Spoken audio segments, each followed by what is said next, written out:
Well, hello and good morning, everyone. This is a follow-up to your comic strips in Galatians. This is for freshmen spiritual formation, and today I'm just going to be talking about the book of Galatians in chapters 1 through 3, and we're just going to be looking at kind of Paul's introduction to this letter, the first half of it, what he's saying, who he's addressing, and why he's addressing them. You should have already taken a quiz over this and seen your comic strip video, which helps to explain kind of the major themes as we go through this.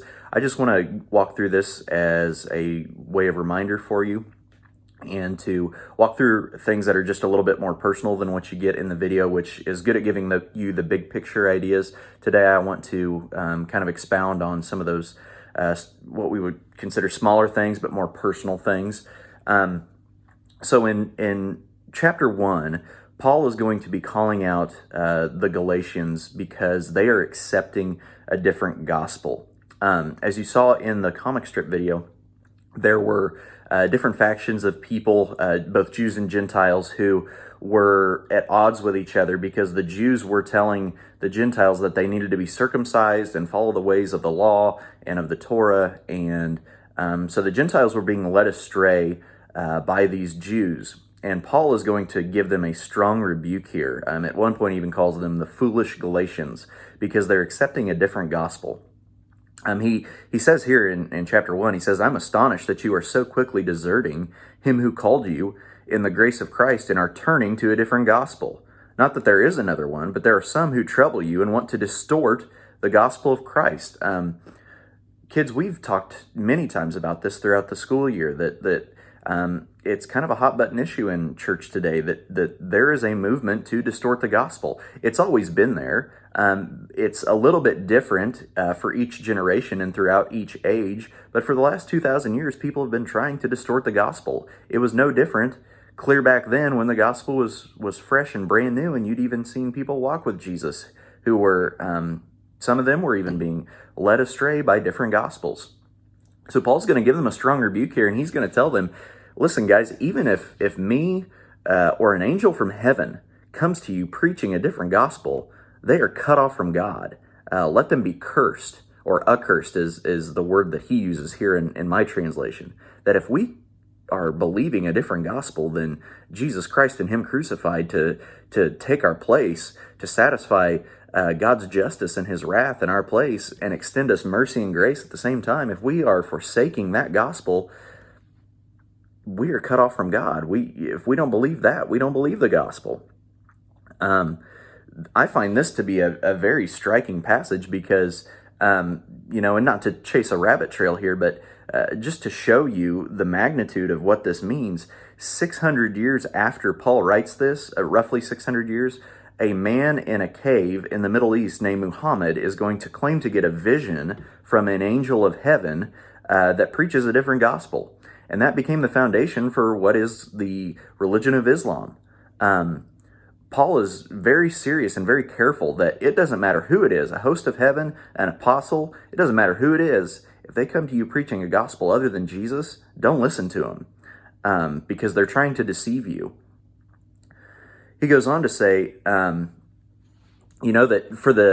he goes on to talk about his conversion and how Christ brought him back spiritually from the dead, and how there was no partiality amongst what God was doing. But there were some people who were nervous when Paul was first saved. When Paul first got saved, he left really his old life completely behind and went into the desert for 3 years. In fact, he went to Arabia for 3 years, stayed there, and encountered the risen Jesus who had already ascended into heaven and was taught by him in the wilderness for 3 years. People thought Paul had just gone crazy, and so many of them had no idea where he even was. Eventually, he shows back up on the scene and arrives in Jerusalem, and there's only 2 people that vouch for him upon his arrival back in Jerusalem that Paul really was converted and saved, and that was James, the brother of Jesus, and Peter, the apostle. They vouched for Paul and talked about how, he truly was converted. He says here, after 3 years, I went up to Jerusalem to visit Peter and remained with him 15 days, but I saw none of the other apostles except James, the Lord's brother. And what I am writing to you before God, I do not lie. Then I went to the regions of Syria and Cilicia, and I was still unknown in person to the churches of Judea that are in Christ.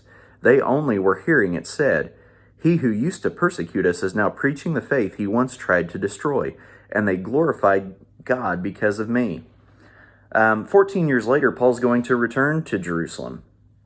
But during this time that he's away, during those 14 years that he's away, he's planting churches all over the Mediterranean. He's ministering people the gospel, and he wants them to understand that salvation is only in Jesus. It's not in works of the law. It's not in following the Torah. And that's what the Galatians were being led back into, was you had the Jews who were trying to get them to believe that that the works of the law would save them, that if they weren't circumcised, that they needed to get circumcised, that if they didn't follow the laws of the Torah, the ceremonial cleansing laws, the purification laws, things like that, then they needed to do that. Otherwise, it was probably evidence that they weren't saved. Paul's going to go on to just berate the idolatry and the false gospel that they're believing in, and how God shows no partiality between Jew and Gentile, that the works of the law are empty. At one point, even, there was such a rift between the Jews and the Gentiles that Paul has to rebuke Peter. One day he encountered Peter, and he was eating with some Gentile believers. And as soon as a group of Israelites, or what they called the circumcision party, walked into the room, Peter got up and basically pretended like he didn't know the Gentiles that he was eating with, and he withdrew from them and went and joined the Jewish people because he was afraid of what the Jews would think if they saw him eating with Gentiles. There was a bit of racism that existed amongst the Jews, not a bit, a heavy amount of racism that existed amongst the Jews, and also people from the outside, the Gentiles, looking at the Jews. There was racism between those two groups. And Peter, although I don't think he was a racist, I think he was worried about what others would think. We see that very clearly, that he was worried about what the Jews would think. And so that's why he got up and left. This is not that hard to wrap our brains around. I mean, from the time that you have been in elementary school, you have probably struggled with that sometimes. You're up at the lunchroom, and you don't want to be caught talking to so-and-so because you're worried about what it might look like, or what so-and-so might think. That's really all that was going on with Peter here. But Paul gives him a heavy-handed rebuke. In fact, he says, "But when Peter came to Antioch, I opposed him to his face because he stood condemned. For before certain men came from James, he was eating with the Gentiles. But when they came, he drew back and separated himself, fearing the circumcision party," or the Jewish people. "And the rest of the Jews acted hypocritically along with him, so that even Barnabas was led astray by their hypocrisy. But when I saw that their conduct was not in step with the truth of the gospel, I said to Peter before them all, 'If you, though a Jew, live like a Gentile and not like a Jew, how can you force the Gentiles to live like Jews?'" He's trying to get Peter to realize the magnitude of his actions, that he's set a stumbling block in their place. Paul's going to go on to talk about, how righteous people are justified before God. Again, it's not by works of the law, that there is nothing about being a Jew that makes you right with God. Likewise, there's nothing about being a Gentile that makes you right with God. There's nothing about your heritage. There's nothing about how good you are. There's nothing about where you go to church. There's nothing about where you go to school that saves you. The only thing that saves you is the gospel, and that is believing in faith who Jesus says that he is and making him the Lord and master of your life. Paul says that if righteousness was rewarded through following the law, then Jesus died for no reason. If we could still just work our way to heaven, if we could still just follow the law, make a sacrifice once or twice a year, and be good to go, then there would be no reason for Jesus. That if works of the law still justified me before God, then Christ died in vain, that there's no purpose in the sacrifice of Christ. He's also going to go on to say, those of faith are sons of Abraham. He's going to, for the next 2.5 chapters, really, to draw this parallel back to the Old Testament and how Abraham was the father of the faith, and how because Abraham believed God, it was counted to him as righteousness. If you remember back to the book of Romans, we talked very heavily about that in chapters 2 and 3, about how, people are sons of Abraham if they are of the Christian faith. Why? Because, yes, Abraham did have a physical lineage. He did have physical offspring, but it was the spiritual offspring that would truly be blessed, because just like Abraham could multiply himself physically, the blessing was in his spiritual multiplication.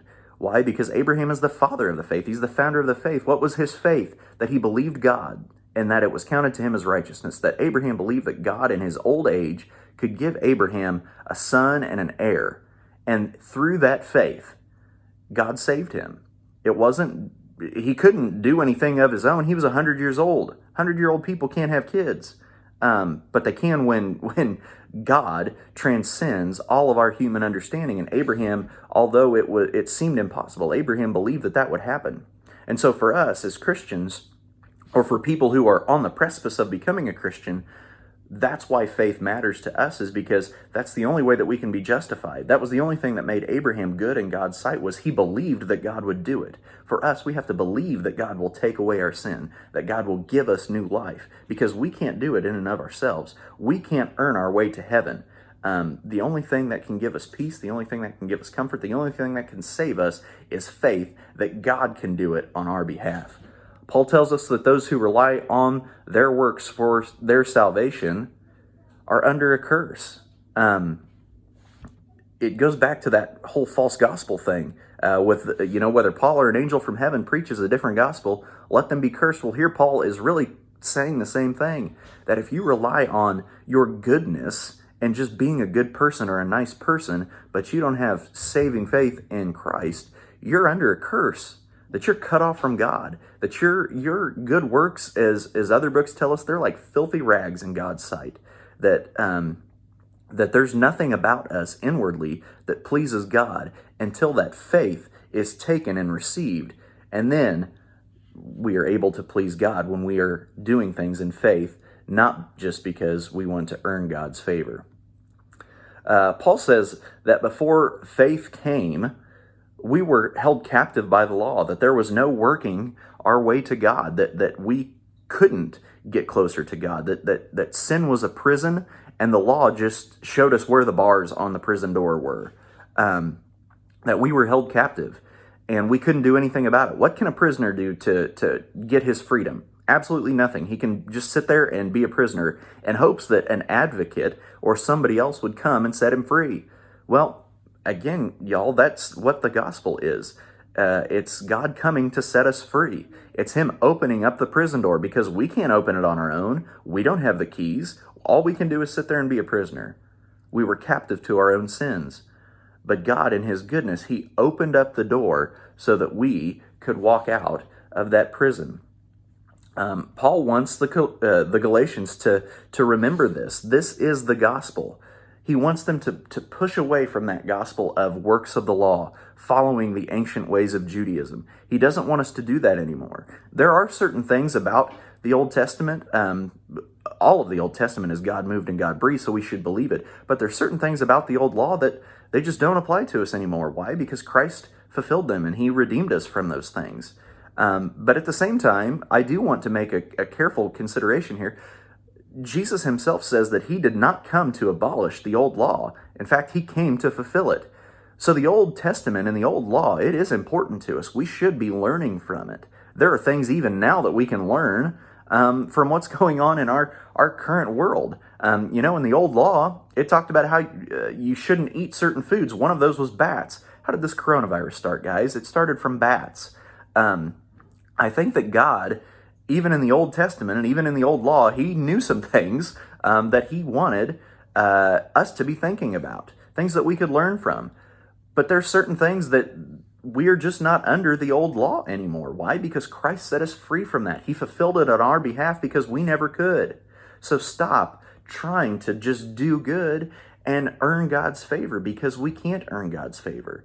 Here's what God does tell us. That if we believe in Jesus, if we are saved, if we trust in him in faith like Abraham did, then that is what's pleasing to him. That we are already sons and daughters if we just believe in faith that Jesus is who he said that he was and that God raised him from the dead. If you believe that in your heart, then you're saved and you're a child of God. So let's stop with the hollow religious works and the religiosity, and let's just trust God and his salvation plan for us. So I hope that you got a lot out of this. Your quiz will be over chapters 1 through 3 of Galatians. It'll be inspired by this lecture, but I also want you to make sure that you have your Bibles there for your quiz, because there may be something that I missed on accident and didn't get to in this video, but I just want to make sure that you have both of those things there for you as you get ready to take this quiz. Miss you guys, and I'm praying for you, and hope to see you soon.